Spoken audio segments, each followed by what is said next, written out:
ऑब्जेक्टसाठी म्हणजे खाली वरतून खाली पडला किंवा राजपाल यादव सुद्धा जर खाली पडला म्हणजे खाली समजा 150 किलोचा, राजपाल यादव 10 किलोचा, दोघंही सेम हाईट वरून पडले तर दोघांसाठी ऍक्सेलरेशन जो राहणार तो काय असेल, सेम असेल. कसा असेल, वेगळा वेगळा राहणार नाही. दोघेही जेव्हा पडतील तेव्हा एकाच टाइमला खाली पडत असतात. म्हणजे समजा मी मोठावाला दगड पकडून बिल्डिंगवरून खाली सोडला आणि एक समजा झाडाचा पान जर सोडला तर कोण पहिले पोहोचणार, दगड पोहोचणार नाही. इकडे तोंड का शिवलाय का कणिक भरून ठेवलाय तोंडामध्ये, चांगला ना म्हणा. Good evening. हे तिकडे मुन्नीबा बदनाम होईल. मुन्नी तू स्वतःला अजून बदनाम करत आहेस गुड इव्हनिंग न म्हणता. बरं, इव्हनिंगला काय म्हणतात रे मराठीत? हा, शुभ सायंकाळ म्हणा बे. बरं, चांगल्याने म्हणा गुड इव्हनिंग. हे अजून बघ कणिक, हे कणिक खाई. हे गुड इव्हनिंग. Very good. आता आपण चालू करू कार्यक्रमाला. सगळे पाठीचा कणा जो आहे स्ट्रेट करून व्यवस्थित बसा. कोणी असे मेले मुर्द्यासारखं जसं काही सुतूक लागलं असल्यासारखं बसू नका. छान एक स्मार्ट गर्ल स्मार्ट बॉय सारखा सगळ्यांनी बसायचं. छान एकदम सुंदर दिसतात सगळे लोक आज. Very good. ठीक आहे, चला चालू करूया. तर बाळांनो, आज आपण कायनामेटिक्सचा एकदम बेसिक लेवलचा कन्सेप्ट बघणार आहोत. ठीक आहे, आणि कायनामेटिक्सच्या कन्सेप्टमध्ये दोन गोष्टी आपण पॅरलली शिकणार आहोत. ठीक आहे, that is linear quantities as well as सोबत आपण अँग्युलर क्वांटिटीजला या ठिकाणी लावणार आहोत. ठीक आहे, तर kinematics, what is the exact meaning of kinematics? काय होते कायनामेटिक म्हणजे?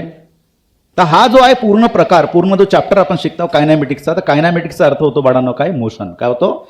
मोशन. आता या कायनामेटिक्समध्ये बघा, आपण दोन प्रकारचे प्रकार बघणार आहोत, दोन गोष्टीचे प्रकार बघणार आहोत. पहिला जो प्रकार आहे दॅट इज रेक्टिलिनियर मोशन. काय बघणार आहोत?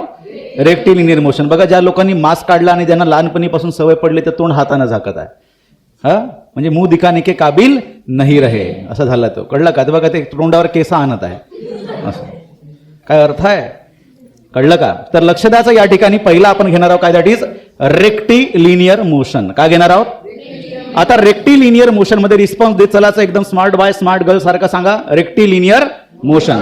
तर रेक्टिलिनियर मोशनलाच आपण जर थोडासा तोडलं आणि त्या नवीन शब्दाला बनवलं म्हणजे काय? Linear motion. काय होतं? तर लिनियर मोशनचाच अर्थ समजून चालायचा बाळांनो. काय म्हणताय मी? की रेक्टिलिनियर मोशन. का असतो रेक्टिलिनियर किंवा लिनियर मोशन? आपण 9th स्टँडर्ड मध्ये बघितलं होतं. एखादी ऑब्जेक्ट स्ट्रेट लाईन मध्ये सिंगल ऍक्सिसला एक तर वर किंवा खाली किंवा उजवीकडे किंवा डावीकडे किंवा बाहेर किंवा आत जर जात असेल, म्हणजे कोणत्या मोशनला वन डायमेन्शनल मोशन होत असेल, तर अशा वेळी आपण त्याला कोणता मोशन म्हणायचा? लिनियर मोशन म्हणायचा. कोणता मोशन? ओके. तर लिनियर मोशन मध्ये पहिला प्रकार आपण घेणार आहोत. बघा, हे सगळं बेसिक आम्ही रिवाइज करून देणार तुम्हाला एकदा. म्हणजे सगळे जे इक्वेशन्स आपले बनणार आहेत कायनेमॅटिक्सचे 3 इक्वेशन्स आपण बघतो. V is equals to U plus AT, S is equals to UT plus half AT square, V square is equals to U square plus twice AS. हे 3 इक्वेशन जे बनतात, ज्या ठिकाणी आपण V म्हणतो म्हणजे वेलॉसिटी, U म्हणतो म्हणजे इनिशियल वेलॉसिटी, T म्हणजे टाइम सगळ्यांना माहित आहे, A म्हणजे ऍक्सेलरेशन. तर हे जे इक्वेशन्स बनतात हे बनण्यासाठी पहिले तुम्हाला बेसिक लेवलच्या 9th मध्ये जे आपण शिकलेलं आहोत ते सगळ्या गोष्टी आपण एकदा परत रिवाइज करणार आहोत. कळलं? तर याच्यामध्ये पहिला बाळांना त्याचं नाव आहे काय? लिनियर. तर प्रत्येक वेळी मी का लिहिणार आहे? लिनियर सोबत लावत चालणार आहे. तर लिनियर आपण घेणार आहोत बाळांनो काय? डिस्टन्स. ठीक आहे, आपण रॅपिड रिव्हिजन करूया लिनियर डिस्टन्सला. लिनियर डिस्टन्स बाळांनो S किंवा X नी डिनोट केल्यावर जातं. काय कशाने डिनोट केलं जातं? S किंवा X नी. ओके. मानून चाला की या ठिकाणी एक पार्टिकल आहे A पोझिशनला आणि हा पार्टिकल कुठे गेला? समजा मानून चाला B पोझिशनला गेला आणि A टू B मानून चाला बाळांनो किती? S किंवा S ची व्हॅल्यू, हे डिस्टन्स आपण जर कॅल्क्युलेट करायला गेलं, मानून चाला 180 किलोमीटर आहे. किती आहे?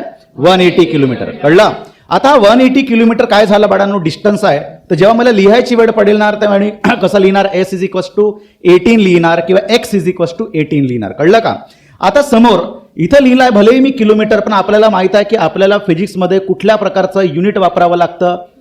मीटर वापरावं लागतं. कोणता सिस्टीम आहे सांगा? MKS आहे का CGS आहे बाळांनो? MKS. M is metre, K means kilogram आणि S म्हणजे सेकंड. कळलं? तर याच्यामुळे याचा जो युनिट मेजर करणार आहोत आपण मीटर मध्ये करणार आहोत. कळलं का सगळ्यांना? ओके. चला, समोरचा सेकंड पोर्शन येतो बाळांनो ज्याला आपण म्हणतो दॅट इज लिनियर डिस्प्लेसमेंट. काय म्हणणार आहोत? Linear displacement. सर काय फरक आहे लिनियर आणि डिस्प्लेसमेंट मध्ये? याला सुद्धा S किंवा X नीच डिनोट केल्यावर जातं. थोड्याशा वेळाने याच्यामध्ये थोडंसं चेंज येणार आहे. ठीक आहे. आता बघा या ठिकाणी लिनियर डिस्टन्स आणि लिनियर डिस्प्लेसमेंट काय? मानून चला की एक पर्सन A वर उभा आहे आणि त्याला म्हटलं की बाळा, माणसा, मित्रा, पोरा, पोरी, बी कोणाकडे आहे? किंवा बीचं गावाचं नाव यांनी विचारलं तर ए वाला पर्सन, ए गावचा माणूस बी नावाच्या गावाकडे कशा प्रकारे बोट दाखवणार? असं तर करणार नाही ऋतिक रोशनवानी, बरोबर आहे. तो कसं दाखवणार वाडांनो? बोट दाखवताना स्ट्रेट जाणार. म्हणजे इथं जेवढे काही झाडा झुडूप आहे, झाडा झुडपातून हा जो आहे इमॅजिनरी पाथ आपला जाणार, बरोबर आहे. तर या ठिकाणी हा जो AB जो डॉटेड मध्ये दिसतो आहे, ह्या डॉटेड लाईनला आपल्याला का द्यावं लागेल बाळांनो? ॲरो द्यावं लागेल. कारण ॲरो दिल्यावरच डायरेक्शन बनली, किंवा त्यानं बोर्ड जेव्हा दाखवलं त्याच वेळी ही लाईन बनली, अन्यथा बनली होती का? याचाच अर्थ असा की या वाल्या डॉटेड लाईनला काय आहे? डायरेक्शन आहे. काय आहे? ओके. ज्याच्यामुळे एस किंवा एक्सला मी वरती अशा प्रकारे आपण लाईन्स खिचत असतो, याला म्हणतात बार. काय म्हणतात? आता जेव्हा मी मेजर करायला जाईल तर एस बारची व्हॅल्यू मानून चाला जवळपास काही 120 किलोमीटर असं काहीतरी येत आहे, कारण की हा शॉर्टेस्ट पाथ आहे. समजलं का? तर मला सांगा, याचं जर डेफिनेशन बनवायला गेलं किंवा तुम्हाला विचारलं का बाळांनो लिनियर डिस्टन्स काय आहे, तर काय म्हणाल? The actual path covered by the object. बरोबर आहे. यालाच काय म्हणाल तुम्ही? लिनियर डिस्टन्स म्हणायचा. मग लिनियर डिस्प्लेसमेंट म्हणजे काय होणार? Shortest path covered by object असं म्हणणं बरोबर आहे का? नाही. इथं रस्त्यामध्ये काय आहे? झाडं झुडपं, डोंगर, नाल्या, काय आहे? खड्डे खुड्डे सगळ्या गोष्टी आहेत. ज्यावेळी मेजर करायला जाईल त्यावेळी जे शॉर्टेस्ट पाथ आहे हा पण एक इमॅजिनरी पाथ म्हटलं, बरोबर आहे. ज्याच्यामुळे आपण याचं डेफिनेशन कसं म्हणायचा? The shortest distance between initial and final position is known as linear displacement. Okay. बरं, आता जे वरची लाईन तुम्हाला दिसत आहे, जो डिस्टन्स ज्याला म्हटलं त्याला सुद्धा काय आहे? व्हॅल्यू आहे. आणि व्हॅल्यूला आपल्या फिजिक्समध्ये म्हणतात काय बाळांनो? सांगा. काय म्हणतात? मॅग्नेट्यूड म्हणतात. काय म्हणतात? मॅग्नेट्यूड. आणि जे डॉटेड लाईन आहे त्याला सुद्धा बघा व्हॅल्यू आहे की नाही आहे? म्हणजे याला सुद्धा काय आहे? मॅग्नेट्यूड आहे. कोणाला? डिस्प्लेसमेंटला. कोणाला? डिस्प्लेसमेंटला. आता बघायचं त्या ठिकाणी पण वरच्या लाईनला डायरेक्शन आहे का रे? नाही. कार डायरेक्शन नाही? कारण की तुम्ही ए पासून बी कडे मेजर करा 180 किलोमीटर, बी पासून ए कडे मेजर करा 180 किलोमीटर, बरोबर. याचा अर्थ याला मॅग्नेट्यूड आहे, तुम्ही कोणाकडून मेजर करा त्याचा काही फरक पडणार नाही. पण जे डॉटेड लाईन तुम्हाला दिसते आहे, या डॉटेड लाईन मध्ये व्यवस्थित बघायचं काय तुम्हाला दिसतो आहे? हे डॉटेड लाईन तेव्हाच बनली ज्यावेळी तुम्ही ॲरो दिले किंवा हात दाखवले किंवा बोट दाखवले, बरोबर आहे. याचा अर्थ या ज्या डॉटेड लाईनला मी ॲरो खिचलं यालाच आपण काय म्हणतो? डायरेक्शन म्हणतो. काय म्हणतो? डायरेक्शन. आता बघा वरच्या लाईनला काय आहे? फक्त आणि फक्त मॅग्नेट्यूड. खालच्या लाईनला काय आहे? मॅग्नेट्यूड ॲज वेल ॲज डायरेक्शन. अशा क्वांटिटीला, ज्या क्वांटिटीला फक्त मॅग्नेट्यूड असतं त्याला आपण काय स्केलर क्वांटिटी म्हणत असतो. ज्याला मॅग्नेट्यूड आणि डायरेक्शन त्याला आपण, याचाच अर्थ बाळांनो लिनियर डिस्टन्स हा स्केलर क्वांटिटी आहे, तर लिनियर डिस्प्लेसमेंट हा वेक्टर क्वांटिटी आहे. कळलं सगळ्यांना? छान. आता बघा समोरचा कार्यक्रम. याच्यामध्ये काय लिनियर डिस्टन्सची व्हॅल्यू लिनियर डिस्प्लेसमेंटच्या बरोबरीत राहू शकते का? तो हो. बघा ए पासून समजा बी पर्यंत एकदम स्ट्रेट लाईन पाथ आहे, तर ए पासून बी पर्यंत मेजर केले 10 मीटर मिळाला, तर एस ची व्हॅल्यू किती झाली? 10. ए पासून एकच्या व्यक्तीला बीचं नाम समजा विचारलं, अरे ए बी कुठं आहे? तर त्यानं बोर्ड दाखवला, म्हणजे या ठिकाणी काय बनणार? ॲरो पण बनेल. याचा अर्थ एस बारची व्हॅल्यू किती बनताय? 10 मीटर. याचाच अर्थ असा की तुमचा लिनियर डिस्टन्स आणि लिनियर डिस्प्लेसमेंट एकसारखे व्हॅल्यू शो करू शकतात. पण लक्षात ठेवायचं बाळांनो, कधीच लिनियर डिस्टन्स पेक्षा लिनियर डिस्प्लेसमेंट मोठा होऊ शकत नाही. याचाच अर्थ असा की एस किंवा X bar is less than or equal to S. कळलं का? इक्वल आहे या केसमध्ये. अरे एस बार आणि एस काय आहे? इक्वल आहे. पण एस बार हा नेहमीच एस पेक्षा इक्वल किंवा त्याच्यापेक्षा लहानच असेल, मोठा होऊ शकणार नाही आहे. हे कळलं का सगळ्यांना? कारण हा शॉर्टेस्ट पाथ आहे बाळांनो. क्लिअर झाली गोष्ट? समोर जायचं. चला बघा आता याच्यानंतर येतो कन्सेप्ट ज्याला म्हणतात, तर समजा याच्यामध्ये मी समजा तुम्हाला क्वेश्चन विचारलं,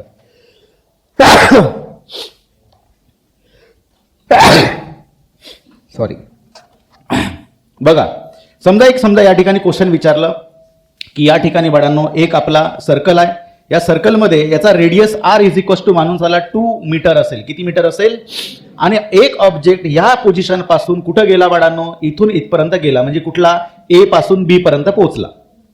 मी तुम्हाला विचारलं की पटकन सांगा रे, ए टू बी, या ठिकाणी ए टू बी याचा डिस्टन्स किती बनणार? डिस्टन्स किती बनणार? तर कालीना सांगा डिस्टन्सची व्हॅल्यू किती असतं? सर्कलचा पूर्ण सर्कम्फरन्स कितीच्या व्हॅल्यूचा शो करतो? 2 पाय आर, आणि त्याचा अर्धा म्हणजे पाय आर. काय असतो? पाय आर. सगळ्यांना माहित आहे सर्कलचा सर्कम्फरन्स 2 पाय आर, पण हा काय आहे? हाफ आहे. तर काय लिहिणार आपण? पाय आर. ठीक आहे. पायची व्हॅल्यू किती? 3 सॉरी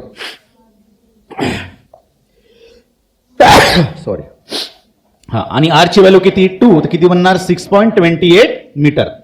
काय झालं, हा डिस्टन्स झाला. जर मी तुम्हाला म्हटलं अरे डिस्प्लेसमेंट काढा, तर डिस्प्लेसमेंट म्हणजे काय, आताच तुम्ही सांगितले शॉर्टेस्ट पाथ म्हणजे कुठून ए पासून कुठपर्यंत पोहोचले, बी पर्यंत पोहोचले, म्हणजे काय बनणार, इथून इथपर्यंत, म्हणजे हा 2 मीटर, हा किती 2 मीटर, म्हणजे किती बनला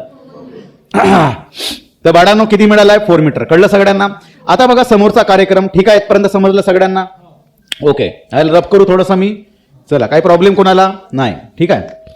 आता समोरचा कार्यक्रम येतो बाळांनो, याच्यामध्ये तिसऱ्या नंबरचा प्रकार येतो, दॅट इज लिनियर स्पीड. काय येणार, लिनियर स्पीड. ही लिनियर स्पीड बाळांनो आपण डिनोट करणार आहोत कशानी, व्हीनी. कशानी, व्ही. आता सगळ्यांना एक जनरल फॉर्म्युला माहित आहे वेलॉसिटीचा, हा काय असतो बाळांनो, distance upon time. Distance upon time एकदम बेसिक लेवलला घेऊ मी, याच्यात कुठल्याही प्रकारे आज जाणार नाही. ॲव्हरेज वेलॉसिटी काय, इन्स्टंटेनियस वेलॉसिटी काय, हे 2 प्रकारच्या वेलॉसिटीज आपण भविष्यात बघणार आहोत. तर हे सगळ्या गोष्टी मी समोर सांगेन. What is the instantaneous velocity, what is average velocity, एकदम बेसिक लेवलचा, ते 9th मध्ये आपण शिकलो तेच आपण घेणार आहोत. सांगा काय असते डिस्टन्स, हे सगळं शिकलाय तुम्ही. डिस्टन्सला कशाने डिनोट करतात रे बाबांनो, एसनी, आणि टाइमला आपण टीनी डिनोट करत असतो. तर वेलॉसिटीचा फॉर्म्युला बनलेला आहे किती, डिस्टन्स बाय टाइम. आता बघा युनिटची जेव्हा गोष्ट पडते, बरं डिस्प्लेसमेंटचा युनिट सुद्धा काय असेल, मीटरच असेल, कारण की डिस्टन्स हा किंवा डिस्प्लेसमेंट हा मीटरमध्येच मोजला जात असतो. आता बघा या ठिकाणी याचा युनिट काय बनेल, डिस्टन्सचा युनिट काय आहे, मीटर आहे, आणि टाइमचा सेकंड आहे. कळलं का. बरं सर, लिनियर स्पीडचा एखादी इक्वेशन किंवा एखादी एक्झाम्पल सांगा. तर लक्ष द्यायचं सगळ्यांनी, मानून चला मी असं म्हटलं की एक बस आहे किंवा एक गाडी आहे, ती गाडी 10 मीटर पर किंवा 60 किलोमीटर पर आवरच्या स्पीडनं जात असते, बरोबर आहे. किंवा मी असं म्हटलं गीतांजली एक्सप्रेस आहे, ती 120 किलोमीटर प्रति घंट्याने जाते, म्हणजे एका तासामध्ये किती कव्हर करताय ती, 120 किलोमीटर. तर मी तुम्हाला काय सांगितलं बाळांनो, फक्त आणि फक्त मॅग्नेट्यूड सांगितलं. काय सांगितलं, मी डायरेक्शनची गोष्ट केली का. मी म्हटलं फॅन जे आहे तुमचा वरती जो फिरतो आहे फॅन, हा फॅन 120 रिव्हॉल्युशन करताय एका मिनिटामध्ये, म्हणजे 120 रिव्हॉल्युशन पर मिनिट. तर मी तुम्हाला म्हटलं की क्लॉकवाईज फिरता की अँटी क्लॉकवाईज, नाही. ज्यावेळी फक्त आणि फक्त मॅग्निट्यूडचा मेन्शन केला जात असतो तेव्हा याला म्हणतात काय, सांगा, फक्त मॅग्निट्यूड आहे. याचाच अर्थ आपला लिनियर स्पीड जो राहील हा कोणती क्वांटिटी आहे बाळांनो, स्केलर क्वांटिटी असेल. कोणती क्वांटिटी, स्केलर. ठीक आहे सगळ्यांना. आता स्पीडचाच मावस भाऊ जो येत आहे टोपी लावलेला, त्याचं नाव आहे बाळांनो काय, लिनियर वेलॉसिटी. काय येणार, लिनियर वेलॉसिटी. लिनियर वेलॉसिटीसाठी आपण काय यूज करतो, व्हीच यूज करतो, पण वरती काय लागेल, बार लागेल. तर V bar is equal to काय लिहिणार, displacement that is S bar by T लिहितो मी. कळलं का सगळ्यांना, एस बार बाय टी. तर सांगा काय बनतं याचा सुद्धा युनिट, डिस्प्लेसमेंटचा युनिट काय आहे, मीटर, टाइमचा काय आहे, सेकंड, म्हणजे काय बनणार, मीटर पर सेकंड. अशा प्रकारे बनला कोणाचा, लिनियर वेलॉसिटीचा इक्वेशन. कळला. आता सांगा याचा मॅग्नेट्यूड आहे की डायरेक्शन आहे, सर दोन्ही आहेत. का बरं आहेत, मी तुम्हाला म्हटलं फॅन जो आहे, फॅन खूप फिरतो आहे, कोणत्या डायरेक्शननी, अँटी क्लॉकवाईज सेन्सनी. पण त्याची स्पीड किती सांगितली, 120 रिव्हॉल्युशन प्रति मिनिट किंवा प्रति पर मिनिट. तर तुम्हाला काय सांगितलं, मॅग्नेट्यूड आणि अँटी क्लॉकवाईज म्हणजे काय, डायरेक्शन सुद्धा सांगितलेलं आहे, ज्याच्यामुळे याला कोणती क्वांटिटी म्हणायचं, वेक्टर क्वांटिटी. कळलं. तर 4 क्वांटिटी आपण घेतले. आता समोरची जी क्वांटिटी आहे ते अतिशय महत्वाची, जे समजण्यासाठी कधी कधी काय लोकांना समजतच नाही, किंवा आपण याच्या आधी जेवढे काही कन्सेप्ट घेतलो त्यावेळी ऍक्सेलरेशन हा शब्द वापरत होतो.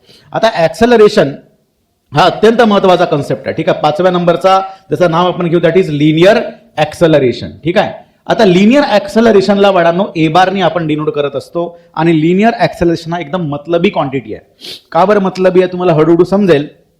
बघा त्याची डायरेक्शन त्याच्या मतलबावर डिपेंड करत असते. ठीक आहे. आता लिनियर ऍक्सेलरेशन काय, तर मी तुम्हाला एक विचारतो. बघा या ठिकाणी वेलॉसिटीला आपण बेसिकली बघा, जर डिस्टन्सच नसेल तर स्पीड असेल का, बरोबर आहे. त्यांनी समजा ऑब्जेक्टने डिस्टन्स बदलवलाच नाही तर त्याकडे स्पीड असेल का, ऑब्जेक्टकडे डिस्प्लेसमेंटच नसेल तर वेलॉसिटी असेल का, नाही. कळत आहे मी काय बोलायचा प्रयत्न करतो. मग आता याला लिहिताना आपण फिजिक्समध्ये असं लिहितो बाळांनो, that is delta S by delta T.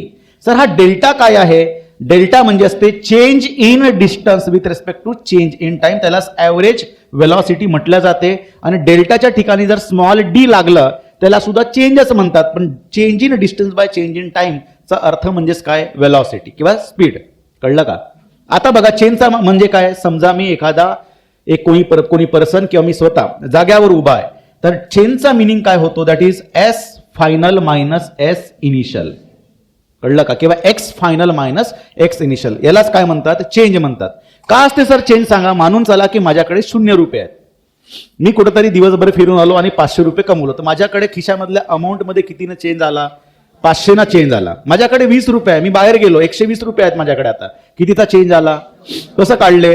Final amount minus initial amount, त्यालाच काय म्हणतात? चेंज म्हटल्या जाते. तर आता टाइम जेव्हा तुम्ही प्रोसेस चालू करतात फिजिक्समध्ये, त्या इनिशियल टाइमला सुद्धा काय म्हणतात? That is time final minus time initial. तर नेहमी लक्षात ठेवायचं, फिजिक्समध्ये इनिशियल टाइमला किती पकडल्या जाते? 0.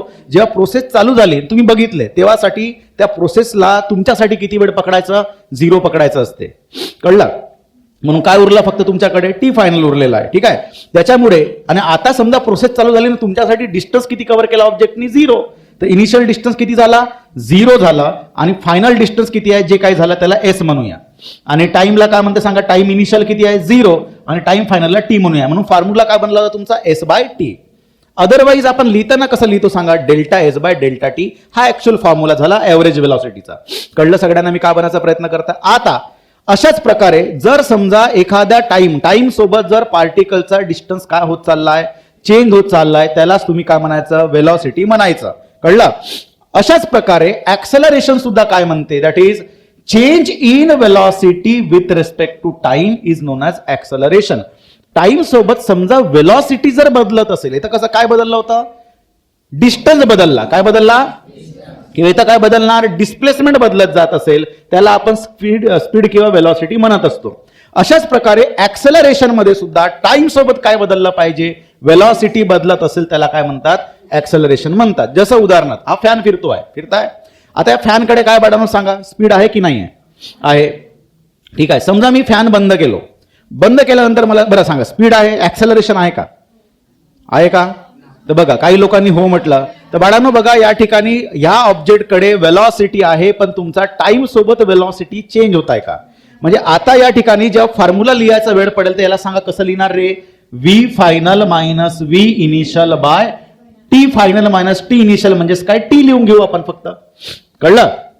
मला सांगा आता त्याची स्पीड आहे 30 आणि इनिशियलला पण किती होती? 30. 30 मायनस 30 इज हाऊ मच? 0. कळलं का मी काय म्हणताय? पण आता समजा मी फॅन काय करत असेल? बंद करत असेल. काय करत असेल? बंद करत असेल. एक एक्झाम्पल घेऊ फॅनपेक्षा आपण ट्रेनचा. मानून चला या ठिकाणी ग्राफ काढतो. ग्राफ मध्ये आपण एक काम करू. या ठिकाणी ट्रेनची स्पीड होती बाळांनो किती? 90. किती होती? आणि 90 नंतर या ठिकाणी हा पोझिशन ए, ह्या गावात आली ट्रेन, इथं बी, आणि इथून त्याने ब्रेक मारणं चालू केलं. त्याची स्पीड घटत घटत गेली आणि किती बनली? 0. तर इथं सुद्धा किती असेल? 90 ची स्पीड.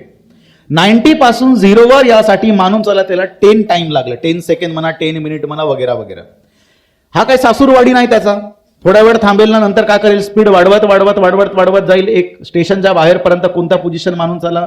याला ए बी सी घेऊ, याला आपण डी घेऊ. इथं त्यांनी स्पीड अचीव्ह केली किती? 120. आणि नंतर ह्या स्पीडनं तो समोर चालला. तर इथं सुद्धा स्पीड किती आहे बाळांनो? बोला 120. कळलं? आता या ठिकाणी बघायचं, मी या पोर्शनला शेडेड करतो आणि शेड पोर्शन मध्ये बघायचा ऍक्सेलरेशन मला काढायचं आहे. तर सांगा ऍक्सेलरेशन किती बनणार? व्ही फायनल किती आहे रे?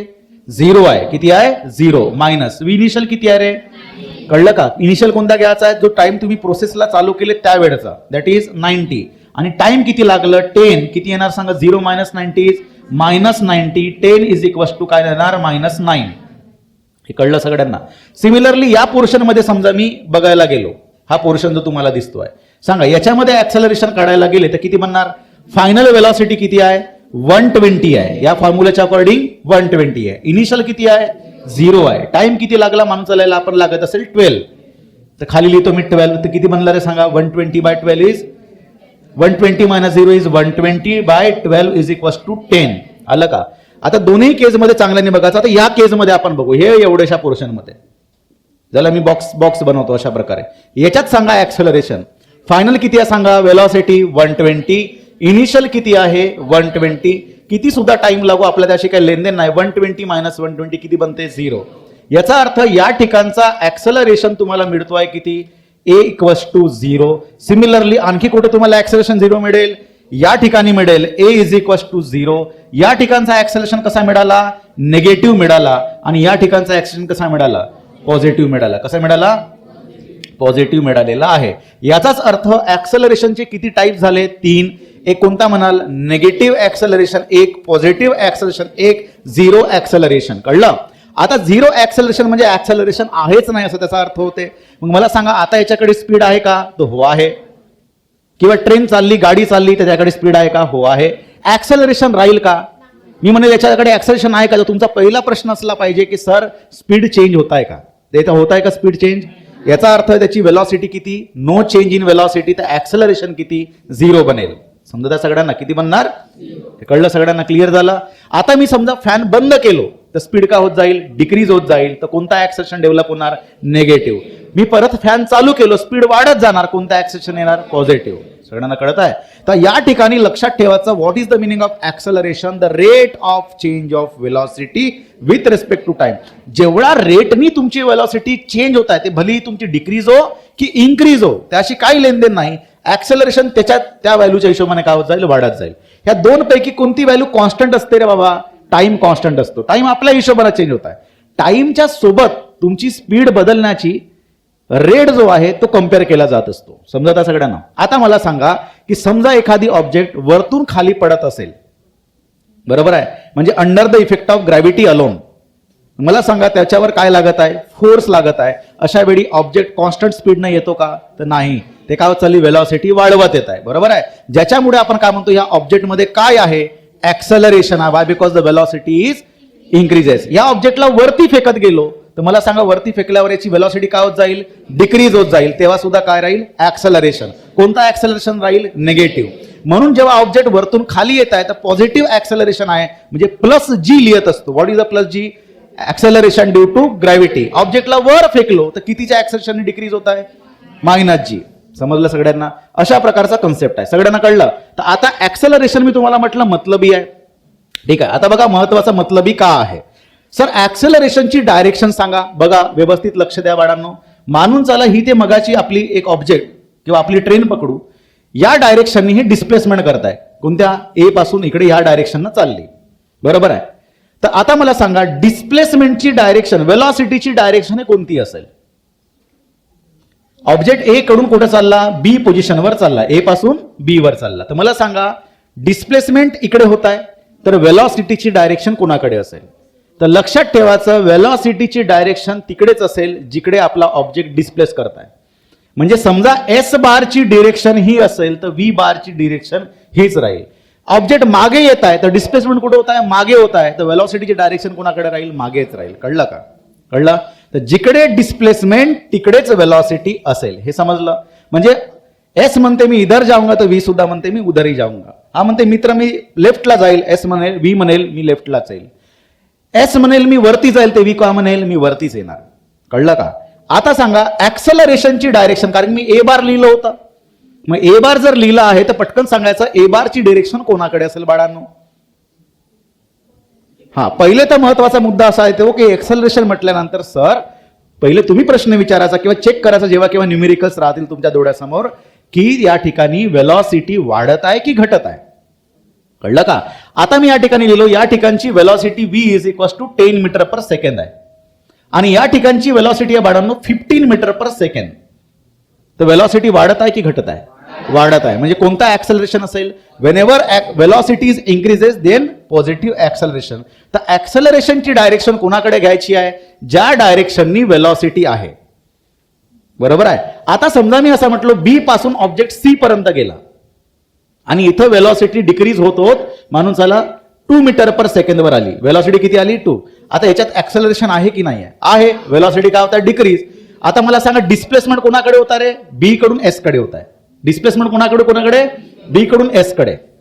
वेलॉसिटी कोणाकडे? बी कडून सी कडे. बी कडून सी कडे काय आहे? S bar. बी ची डायरेक्शन कोणाकडे? बी कडून सी कडेच आहे. नो डाऊट, काय प्रॉब्लेम नाही आहे. हा इकडेच आणि हा सुद्धा, किंवा आपण याला असं लिहू या पोर्शनला S bar is equal to असं, V bar is equal to असं. आता ऍक्सेलरेशन सांगा. ऍक्सेलरेशन हा ऑटोमॅटिकली आपला कोणता साईन आला जेव्हा आपण सोडवलो? निगेटिव्ह. तर या ठिकाणी ऍक्सेलरेशनची डायरेक्शन अशी असेल. कळलं का? ऍक्सेलरेशनची डायरेक्शन जेव्हा द्यायची वेळ पडणार ते कोणाकडे असेल? सी कडून बी कडे. म्हणून म्हटलं मी ऍक्सेलरेशन मतलबी आहे.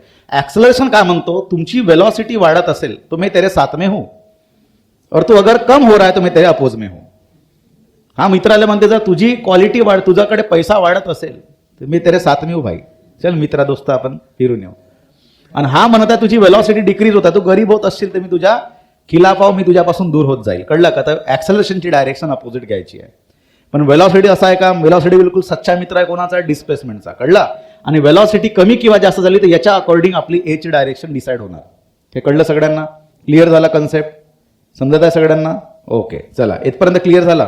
आता प्रश्न येतो सर ऍक्सेलरेशनचा युनिट काय? तर बघा या ठिकाणी हे कोण आहे बाळांनो? वेलॉसिटी. वेलॉसिटीचा युनिट काय असतो? Metre per second divided by काय असतो? सेकंड. काय होते? Second get. Very good. होते का कॅन्सल? बाळांनो न्यूमिरेटरचा डिनॉमिनेटर कुठे जातो? डिनॉमिनेटरला जातो. न्यूमिरेटरचा डिनॉमिनेटरला जातो. त्याच्यामुळे खाली येणार second into second is second square. तर काय बनणार? Metre per second square. अशा प्रकारे युनिट बनलं. तर बघा डिस्टन्सचा युनिट मीटर, डिस्प्लेसमेंटचा युनिट मीटर, स्पीडचा युनिट आणि वेलॉसिटीचा युनिट मीटर पर सेकंड, आणि याचा बनतो ऍक्सेलरेशनचा metre per second square. It is mean metre per second square. कळलं सगळ्यांना? क्लिअर झाला कॉन्सेप्ट? प्रत्येकाचे फॉर्म्युले समजले? ओके. आता बघा याच्याच आधारावर आपण भविष्यात म्हणजे उद्या परवापासून जे कन्सेप्ट आहेत आपले कायनेमॅटिकची इक्वेशन बनवत असतो, जे तुम्ही शिकलेले आहात 9th मध्ये. कोणते आहे? Kinematic equation. सांगा. कायनेमॅटिकचे 3 इक्वेशन, फेमस इक्वेशन आहे. न्यूटन साहेबनी याला डेव्हलप केलं होतं. बरोबर आहे? सांगा रे बाळांनो, 3 कायनेमॅटिक्सचे इक्वेशन सगळ्यांना माहित असलं पाहिजे. बोला. आता एक काम करू. बघा कायनेमॅटिकचा इक्वेशन तेव्हाच लागू होतो ज्यावेळी ऑब्जेक्टमध्ये ऍक्सेलरेशन असेल. का असेल? ऍक्सेलरेशन नसेल तर तुमचा तो इक्वेशन जो आहे कायनेमॅटिकचा तसा दिसणार नाही जसा तुम्ही लिहित असता. सर कारण काही सांगा, तुम्हाला आता समजेल. बघा 3 कायनेमॅटिकची इक्वेशन लिहिता, पण हे 3 कायनेमॅटिकची इक्वेशन लिहिण्याच्या आधी मी हा एकदा परत फॉर्म्युला लिहितो. कोणता? ए इज इक्वस टू, बोला, ए इज इक्वस टू, बोला, ए इज इक्वस टू काय लिहिले? V final minus V initial by time. Okay. Physics मध्ये आपण आता कायनेमॅटिक्स याच्यामध्ये व्ही फायनलला नेहमी व्हीच म्हणायचा आणि व्ही इनिशियलला आपण आता यू म्हणायचा. जेव्हा केव्हा मी यू असं लिहिणार समजून चालायचा त्या ऑब्जेक्टची वेलॉसिटी किती आहे? यू आहे. इनिशियल म्हटल्यानंतर काय समजून चालायचा? यू आहे. आणि व्ही म्हटलं म्हणजे काय आहे? फायनल आहे. Divided by T. आणि हा कोण आहे? ए. टी तिकडे गेला काय बनला रे बाबा? A T equals to V minus U. Minus U तिकडे गेला काय बनणार? U plus A T equals to V. म्हणजे V is equals to you plus A T. हा आहे आपला कायनेमॅटिक्सचा equation. V is equals to you plus A T आपण लिहित आहोत. आणि यालाच आपण नंतर सोडवत गेलो तर आपले 3 इक्वेशन बनतात. V is equals to you plus A t. बोला. S is equals to u t plus half a t square. आणि सांगा v square is equals to u square plus twice a s. Okay. हे 3 equation तुमचे kinematic equation बनणार आहे. Sir बघा प्रत्येक equation मध्ये तुम्हाला ए दिसतो आहे. याचाच अर्थ त्या ऑब्जेक्टकडे कोणकोणते क्वांटिटीज आहेत बाळांनो? बोला. टाइम आहे. काय असला पाहिजे? टाइम घेईल तेव्हाच तो डिस्प्लेस करेल. डिस्प्लेस करता येतं. डिस्प्लेसमेंट करताना काय येईल? ऍक्सेलरेशन. सर ऍक्सेलरेशन करता याचा अर्थ ज्याकडे काय आहे? इनिशियल वेलॉसिटी आणि फायनल वेलॉसिटी. कळत आहे? आणि इनिशियल फायनल आहे म्हणजे व्ही आणि यू आहे ना. एसही आहे. डिस्प्लेसमेंट करताय. टाइमही आहे. म्हणजे किती क्वांटिटी आले सांगा? व्ही आला, यू आला, ए आला, टी आला आणि एस आला. किती क्वांटिटीज आहे? 5. कळलं का? तर 5 क्वांटिटीला घेऊन हे 3 इक्वेशन्स बनतात आणि त्याच्या अकॉर्डिंग आपण जिथं जिथं वापर करता येईल त्या ठिकाणी आपण वापर करून एक अननोन क्वांटिटी आहे ते आपण काढू शकतो. कळलं इथपर्यंत? आता चांगलीने बघा. सर ऍक्सेलरेशन नसेल तर काय होईल? जेवढी वेलॉसिटी फायनल आहे तेवढीच इनिशियल राहील. कळत आहे का? समजा एखादी ऑब्जेक्टची स्पीड आहे 10, याची 10 आहे, इथं सुद्धा किती आहे? 10. तर ऍक्सेलरेशन किती झालं? म्हणजे V is equals to u नाही होईल का? अरे होईल का? नाही होईल. बघून घ्या. आता समजा ऍक्सेलरेशन समजा मी 0 घेतला. ऍक्सेलरेशन त्या इक्वेशनला चांगल्याने बघा बाळांनो काय बनते? V is equals to you plus 0 into t is 0. म्हणजे काय बनला? V is equals to u बनलेला आहे का ना? म्हणजे final velocity is equals to initial. या इक्वेशन मध्ये टाकून बघा काय दिसतं तुम्हाला बाळांनो? एस इज इक्वस टू बोला यू टी हा plus half into 0 into t square. तर पूरा टर्म काय झाला? तर काय बनला formula? S is equals to u t बनला ना. म्हणजेच काय बनते सांगा? U is equals to s by t. Sir हा फॉर्म्युला आताच थोड्या वेळा आधी आपण बघितला बघा. V is equals to s by t म्हणजे velocity is equals to distance by time. Velocity is equals to distance by time. फक्त डिनोशन्स अलग अलग आहे. या ठिकाणी यू म्हणजे इनिशियल वेलॉसिटी झाली. तुम्ही यू ला व्ही लिहू शकता, नाही लिहू शकत कारण की फायनल आणि इनिशियल वेलॉसिटी कशी राहील? सेम राहील. कळत आहे? याच्यात टाकून बघा काय दिसते? ए ची value 0, 2 is 0 into s is 0. काय बनणार? v square is equal to u square, म्हणजेच v is equal to u. कळत आहे का? तर अशा प्रकारे हे आपण याचा काय करतो, कायनेमॅटिक इक्वेशनचा वापर करतो ज्या ज्या वेळी ऍक्सेलरेशन दिसेल. कळलं? आता या ठिकाणी बाळांनो समजा एक object under the effect of gravity वरतून खाली येतोय. ठीक आहे, मानून चला इथं आपण एक का घेतलं अशा प्रकारचा, काय हा झाड आहे. काय आहे? कशाचं झाड आहे? नारळाचं झाड आहे. नारळाच्या झाडावर काय लागते? आंबे. काय लागतात? या नारळाच्या झाडावरून जो आंबा खाली पडला अशा प्रकारे, आणि आवाज कसा येईल? झरररररर. कसं येणार? आणि हा आंबा जो आहे झररररर करत जेव्हा खाली येणार त्यावेळी हा काय करतोय सांगा? डिस्प्लेसमेंट करतोय. आहे का नाही आहे? मानून चला याच्याकडे इनिशियल वेलॉसिटी किती असेल? u, आणि फायनल वेलॉसिटी जेव्हा धपकन आदळणार त्यावेळीची वेलॉसिटी काय राहील? v. बरे, दोन पैकी सांगा इनिशियल कसा असेल? मिनिमम असेल. बेसिकली जेव्हा पडेल फ्री फॉलच्या वेळी इनिशियल वेलॉसिटी आपण काय घेतो? फ्री फॉलच्या वेळी 0 घेत असतो. आपण सध्या u मानून चालू. आणि ही कशी असते रे? मॅक्झिमम. याचा अर्थ असा की सर याच्यामध्ये वेलॉसिटीचा चेंज येत आहे की नाही आहे? आणि हा प्रत्येक ऑब्जेक्टसाठी जे ऍक्सेलरेशन डेव्हलप होते तो असतो बाळांनो काय? g. आणि यालाच काय म्हणतो आपण? Acceleration due to gravity. हे कळलं सगळ्यांना? Acceleration due to gravity. आता चांगल्याने बघायचं या ठिकाणी बाळांनो की ज्यावेळी ऑब्जेक्ट वरतून खाली येतात म्हणजे याच्याकडे काय आलं रे? टाइमही आलेला आहे. आणि डिस्प्लेसमेंट करते तर डिस्प्लेसमेंटला आपण s म्हणतो, आणि आपल्या भाषेत s ला आपण h म्हणणार आहोत. h is what? हाईट. त्याचे तुम्ही 3 कायनॅमेटिक इक्वेशन लिहिलेत. इकडे बघाचं, v is equal to u plus at, s is equal to ut plus half at square, v square is equal to u square plus twice as. तर ज्या ठिकाणी तुम्हाला v दिसतोय त्या ठिकाणी vच राहणार, u दिसतोय त्या ठिकाणी u राहणार, t च्या ठिकाणी t राहील, a च्या ठिकाणी काय येणार? g येणार. काय येणार? g. आणि s च्या ठिकाणी काय येणार? h येणार. तर हे 3 कायनॅमेटिक इक्वेशन बाळांनो कशा प्रकारे लिहिले जाणार सांगा? v इज इक्वल टू, व्यवस्थित सांगा, v is equal to u plus gt. कळलं? हा, इकडे सांगा काय बनते? h is equal to ut plus half gt square. छान. आणि इकडे v square is equal to u square plus twice gh. म्हणलं का? आता मला सांगा, जो खाली आंबा पडला नारळाच्या झाडावरून, त्याला एखादी पर्सननी उचलून वरती फेकला. सेम हाईट पर्यंत समजा ऑब्जेक्ट गेला इथून इथं. यावेळची इनिशियल वेलॉसिटी काय असेल? u असेल, आणि फायनल किती असेल? v असेल. तर इनिशियल जास्त राहणार की फायनल जास्त राहील? कोणती राहील? इनिशियल जास्त राहील. आणि डिक्रीज होता होता फायनल वेलॉसिटी v ची व्हॅल्यू काय बनणार? 0. मग याच्यामध्ये सुद्धा काय डेव्हलप झाला? ऍक्सेलरेशन. आणि हा जो ऍक्सेलरेशन राहील, जसा फ्री फॉल झाला होता तसा फ्री अप जर होणार तर यावेळचा ऍक्सेलरेशन मायनस जी आपण घेणार आहोत. काय घेणार आहोत? मग आता फॉर्म्युल्यामध्ये बघा थोडंसं, समजा हा डाऊनवर्ड होत असेल, काय होत असेल? डाऊनवर्ड. तर हे फॉर्म्युले लावलेत. आणि अपवर्ड जर होत असेल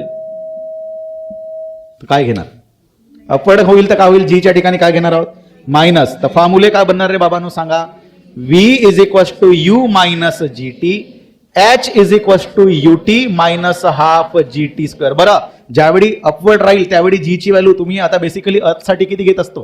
9.8 मीटर पर सेकंड स्क्वेअर. तो प्लॅनेट टू प्लॅनेट चेंज होत असते, लक्षात ठेवायचं.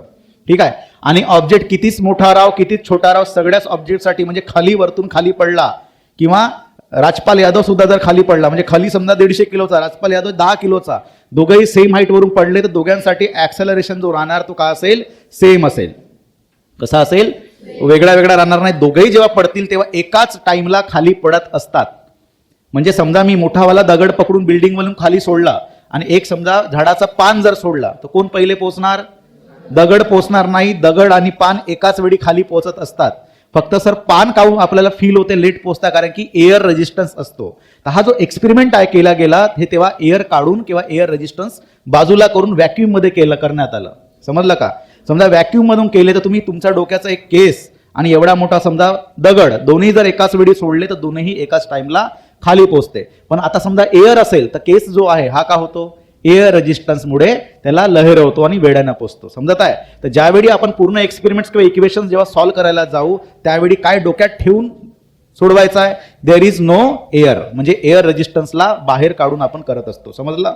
म्हणून या ठिकाणी लक्षात ठेवायचं की आपल्या ठिकाणी आपण जीची व्हॅल्यू मास किती असो 9.8 घ्यायचा आहे अर्थसाठी, आणि प्लॅनेट टू प्लॅनेट तो का होत जाते, बदलत जाते. जसं आपण मार्ससाठी आपल्यापेक्षा कमी आहे, मूनवर आणखी कमी आहे, सनवर खूप जास्त आहे, आपल्यापेक्षा जवळपास किती 27 पटांनी जास्त आहे. काय ऍक्सलरेशन ड्यू टू ग्रॅव्हिटी. म्हणजे समजा सनवर आता किती 2 फुटाचा आहे ना, इथून समजा तुम्ही लावलं तुमचे पाय तुटतील का, नाही. पण समजा सनवर जर लवायला गेले एवढाच 2 फुटात, तुमचे पाय जाय तुटून तुमच्या हाडावरती निघतील, एवढी भयानक ग्रॅव्हिटी आहे. समजलं. तेच तुम्ही मूनवर समजा आपण ज्या मला वाटतं सेकंड फ्लोअरला आहोत, सेकंड फ्लोअरवरून जर लवलेत कुठं मूनवर, तर तुम्हाला काहीच होणार नाही, असं पडणार. कारण की ऍक्सलरेशन ड्यू टू ग्रॅव्हिटी कशी आहे, कमी आहे. समज आहे का सगळ्यांना. तिसरा इक्वेशन सांगा का बनणार, v² = u² minus twice GH. आता तुम्ही ऑलरेडी मायनस लावले तर परत जी टाकताना -9.8 लिहिणार का रे बाबा, नाही लिहिणार, ऑलरेडी तुम्ही मायनस लावलेले आहात. समजत आहे सगळ्यांना, क्लिअर झाला कन्सेप्ट. हा झाला पूर्ण लिनियरचा कन्सेप्ट. काय म्हणलाय, लिनियर. आता सोबत जेव्हा भविष्यात आपण अशा प्रकारचे कार्यक्रम घेऊ 2 डायमेन्शनल साठी आणि अँग्युलर मोशनचा कन्सेप्ट येणार, तर हेच इक्वेशन बिलकुल एक्झॅक्टली आपण समोर अशाच प्रकारे वापरणार आहोत. कसं सर सांगा एकदा, मानून चला बाळांनो, बस 2 मिनिटात आपला प्रोग्राम खतम होऊन जाते आणि हा आपला बेसिक जो आहे क्लिअर होऊन जाईल. ठीक आहे. आता व्यवस्थित लक्ष द्या, हा कार्यक्रम खूप कमी लोकांना किंवा लेट शिकवला जाते, पण आपण सोबत शिकूया. व्यवस्थित लक्ष द्या. जशा प्रकारे मी लिनियर मोशन लिहिलं, ते सगळ्याच गोष्टी, सगळ्याच क्वांटिटी, सगळ्याच गोष्टी इथं लागू होणार, फक्त नावं बदलत जाणार आहे. म्हणजे मी इथं समजा असा हेडिंग लिहिलं, काय लिहिलं, अँग्युलर मोशन. काय लिहिलं बाळांनो, अँग्युलर मोशन. आता अँग्युलर मोशनला आणि लिनियर मोशन मध्ये फरक काय बघा. या ठिकाणी मी एक सर्कल घेतो, व्यवस्थित लक्ष द्या. सर्कलवर इथं एक ऑब्जेक्ट ए वर होता, तो ऑब्जेक्ट समजा कुठं गेला, बी वर गेला, बरोबर आहे. तर याने काय डेव्हलप केला रे, अँगल डेव्हलप केला. काय डेव्हलप केला, अँगल डेव्हलप केला. समजताय, ज्यामुळे आपण याला बेसिकली अँग्युलर मोशन असं म्हणू. आता 2 डायमेन्शनल आहे. का बरं 2 डायमेन्शनल सांगा, किती ऍक्सिस मध्ये आहे हा, एक एक्स आणि वाय, एक्स आणि वाय, ज्याच्यामुळे आपण याला सर्क्युलर मोशन म्हणा, इलिप्टिकल मोशन म्हणा, हे किती डायमेन्शनल असतात, 2 डायमेन्शनल असेल. प्रोजेक्टाईल मोशन, वरती फेकलं तर ऑब्जेक्ट किती डायमेन्शनल मोशन करेल, 2 डायमेन्शनल. किती ऍक्सिस मध्ये लाय करणार, एक्स आणि वाय किंवा एक्स आणि झेड, व्हॉट एव्हर जो असेल तो 2 ऍक्सिस मध्ये लाय करेल. कळलं. आता या ठिकाणी बाळांनो लक्ष द्यायचं, ए कडून बी कडे जाऊ द्या की बी कडून ए कडे येऊ द्या, आपल्याला अशी लेनदेन नाही. पण काय बनवलं त्यांनी, अँगल. ज्यावेळी ऑब्जेक्ट ए कडून बी कडे गेला किंवा बी कडून ए कडे गेला, त्यावेळी त्याने काय बनवलं होतं, लाईन. आणि या लाईनला तुम्ही काय नाव दिलं होतं, लिनियर डिस्टन्स. जेव्हा ऑब्जेक्ट असा आर्क बनवतो त्यावेळी त्यानं काय क्रिएट केला, लाईन बनवली का, नाही. त्यानं काय बनवला, आर्क. आर्कने कोणाला सबस्टेंड केला, अँगलला. ज्याच्यामुळे पहिला जो नाव देणार तिकडे बघून इकडे सांगायचं काय होता, लिनियर डिस्टन्सच्या ठिकाणी काय बनणार आता, अँग्युलर डिस्टन्स. आता या अँग्युलर डिस्टन्सला आपण तिथं एक्स लिहिलं होतं, इथं काय लिहिणार, थीटा लिहिणार. काय लिहिणार, थीटा. आता जर थीटा कशामध्ये मेजर करणार आहोत, थीटा आपण कशात मेजर करणार आहोत, रॅडियन मध्ये. कशात, इथं लिहितो मी रॅडियन. काय लिहायचं, रॅडियन. आणि हा शॉर्टकट मध्ये आपण याला म्हणणार आहोत बाळांनो, रॅड. काय म्हणणार आहोत, हे कळलं सगळ्यांना, काय म्हणणार आहोत, रॅड म्हणणार आहोत. समजलं. सर डिग्री मध्ये मेजर करायचं नाही का, तर डिग्री हा प्रॅक्टिकल युनिट आहे, आणि जो रॅडियन आपण घेत असतो हा आपला SI युनिट आहे. आणि आपण फिजिक्स मध्ये कोणता युनिट यूज करतो, आणि याचा सगळं जे आहे मी शूट करून ऑलरेडी ठेवला, मी बेसिकला शिकवताना शिकवलं होतं, आठवते का, how to convert the degree to radian or radian to degree. समजत आहे सगळ्यांना, ओके. आता बघा सेकंड, तुम्हीच नाव सांगायचं, तिकडे बघायचं, इकडे सांगायचं. काय होतं, अँग्युलर डिस्प्लेसमेंट. काय होतं, डिस्टन्सला तुम्ही एक्स लिहिले होते, डिस्प्लेसमेंटला एक्स बार लिहिले. डिस्टन्सला थीटा लिहिला असेल तर डिस्प्लेसमेंटला थीटा बार लिहिणार. त्याचा पण युनिट मीटर होता, खालच्याचा युनिट मीटर होता. याचा जर रॅडियन असेल तर याचा सुद्धा काय असेल, रॅडियन. सर दोघांमध्ये फरक काय आहे, फरक फक्त एकाच गोष्टीचा आहे, याला लागली आहे टोपी, म्हणजे काय, बार. ना बार काय इंडिकेट करते, डिरेक्शन. याचा अर्थ बी कडून ए कडे येऊ द्या की ए कडून बी कडे येऊ द्या, अँगल मानून चालला 30 डिग्री बनला असेल 30 डिग्री, दॅट इज मॅग्नेट्यूड. पण मी असं म्हटलं, ए कडून पार्टिकल बी कडे गेला आणि तेव्हा अँगल बनवला 30 डिग्री. याचा अर्थ मी 2 गोष्टी मेन्शन केले, कोणते, मॅग्नेट्यूड आणि डायरेक्शन. कळत आहे सगळ्यांना, सोपा झाला कन्सेप्ट. आता तिकडून बघून इकडे सांगा, तिसऱ्या नंबरचा कन्सेप्ट कोणता येतो रे, अँग्युलर स्पीड. काय येतो, अँग्युलर स्पीड. लिनियर स्पीडला V मानण्यात आलं, अँग्युलर स्पीडला काय म्हणायचा, ओमेगा. W लिहून शेवटी शेपूट द्यायची, त्याला काय म्हणायचं, ओमेगा. काय म्हणायचा, ओमेगा. सर V चा फॉर्म्युला बनला S/T, तो ओमेगाचा फॉर्म्युला काय बनेल, डिस्टन्स बाय टाइम. तर इथं काय डिस्टन्स, थिटा बाय टी. किती अँगल किती टाइम मध्ये पार झालेला आहे, समजलं का? एका सेकंडमध्ये 10 डिग्री, एका सेकंडमध्ये 30 डिग्री. तर ओमेगा कोणाला जास्ती, ज्याचा जास्त डिग्री किंवा जास्त रॅडियन पार होईल जेवढ्या एका सेकंडमध्ये. समजत आहे का? एक एक्झाम्पल. 4थ्या नंबरचा सांगा बाळांनो, काय म्हणते? Angular velocity. तुम्ही तिथं व्ही लिहिले, खाली व्ही बार लिहिले, आता इथं काय लिहिणार? Omega bar is equal to theta bar by t. 3ऱ्या नंबरचा प्रकार सांगा. 5व्या नंबरचा बोला. अँग्युलर काय होणार? इथं का लिहिले? 5व्या नंबरचा लिनियर ऍक्सलरेशन. इथं काय येणार? Angular acceleration. तिथं लिहिले ए, इथं लिहिणार अल्फा बार. याला काय म्हणायचं? हा ओमेगा असेल तर हा अल्फा असेल. कळलं? फॉर्म्युला सांगा. ए बारला काय लिहिले बाळांनो तुम्ही पटकन सांगा? Delta v by delta t, म्हणजे v final minus V initial by time. Similar सांगा. इथं काय लिहिणार? हा omega bar final minus omega bar initial by time. म्हणजेच आता याचा युनिट सांगा. हा किती असतो रे? दोघांचा युनिट एकसारखाच असेल. किती असेल सांगा? हा काय बनते? रॅड आणि हा सेकंड. तर काय बनते? दोघांचा युनिट रॅड पर सेकंड. आणि याचा काय बनेल सांगा? Rad per second square. बघा जसं आपण metre metre metre per second, metre per second आणि metre per second square. Radian radian radian per second, radian per second, radian per second square. कळत आहे? काहीच फरक नाही दोघांमध्ये सेम. आता सर याचा अर्थ, सर या ठिकाणी समजा ऍक्सेलरेशन असेल, एक ऑब्जेक्ट असं फिरत आहे, स्पीड बदलत आहे का? अरे बदलत आहे का? नाही आहे. म्हणजे अल्फा असेल का याच्याकडे? आहे का अल्फा? नाही आहे. Velocity, there is no change in velocity, म्हणजे no change in omega, there is no alpha. अल्फाची व्हॅल्यू किती? 0. फायनल ओमेगा तेवढाच जेवढा इनिशियल बनला. कळत आहे? आता फॅन चालू केले, काय होत आहे? वाढत आहे. त्याच्यामध्ये अल्फा येईल का? नाही येणार. मग अशा वेळी ज्या ठिकाणी ऍक्सेलरेशन येत आहे त्या ठिकाणी ओमेगा फायनल पण असेल, ओमेगा इनिशियल पण असेल, टाइम पण असेल आणि थिटा बार पण असेल. तर अशा वेळी हे जे 3 इक्वेशन्स तुम्ही लिहिलात, हे 3 इक्वेशन अँग्युलर मोशन साठी सुद्धा लिहिता येऊ शकते. सांगा कसं लिहिणार बाळांनो? तिकडे बघायचं. व्ही ला काय कशाने रिप्लेस करणार तुम्ही सांगा? इथं लिहून देतो मी. व्ही ला कशाने रिप्लेस करणार? ओमेगा फायनल, आणि फायनल वेलॉसिटी आहे. यू ला कशाने रिप्लेस करणार? बोलत चला सगळे लोक. इनिशियल. ऍक्सेलरेशनला कशाने रिप्लेस करणार? अल्फा. टाइमला काय ठेवणार? टाइमच. एस ला कोणी रिप्लेस करणार? थिटा. हो का नाही? लिनियर डिस्टन्स, अँग्युलर डिस्टन्स, जिथं त्याचे अशी इक्वेशन दिसतात सगळे तुम्ही बोलत चला. मी एकही शब्द बोलणार नाही, त्याच्या अकॉर्डिंग लिहिणार आपण. ठीक आहे? बोला पटपट. हा ओमेगा फायनल माय हा इक्वल्स टू, बोलत चला सगळे, शल प्लस अल्फा टी. तो सांगा. Theta equals to omega initial time plus half alpha t square. Very good. तिसरा सांगा. Omega final square equals to initial square. Very good. Plus twice alpha theta. Very good. जिंकल्या तुम्ही सगळे लोक. समजला? तर हे आहे कन्सेप्ट लिनियर आणि अँग्युलरचा. तर जेव्हा तुम्ही याला बुकमध्ये लिहिणार तर एका पेजवर लिहिताना कसं लिहिणार आहे? लिनियरचा लिहायचं, त्यालाच बिलकुल रिप्लिकेट करायचं. कोणाचं? अँग्युलरचा. म्हणजे तुम्हाला समजताना लिहिताना परत एकदा रिवाईज होऊन जाणार. आता ह्याच गोष्टीला घेऊ. याला तर सध्या आपण सोडणार आहोत. जेव्हा उद्यापासून आपण डिस्कस करू फक्त आणि फक्त लिनियरला घेऊन चालूया. समजलं? आणि ज्यावेळी रोटेशनल डायनामिक्स असेल, अँग्युलरचे कन्सेप्ट येतील, त्यावेळी आपण कशाला घेणार आहोत? या कन्सेप्टला घेऊन चालणार आहोत. समजलं सगळ्यांना?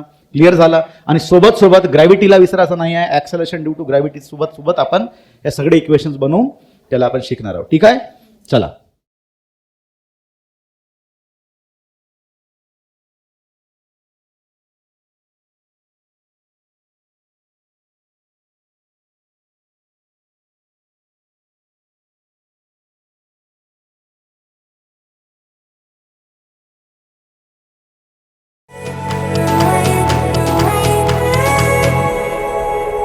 Black.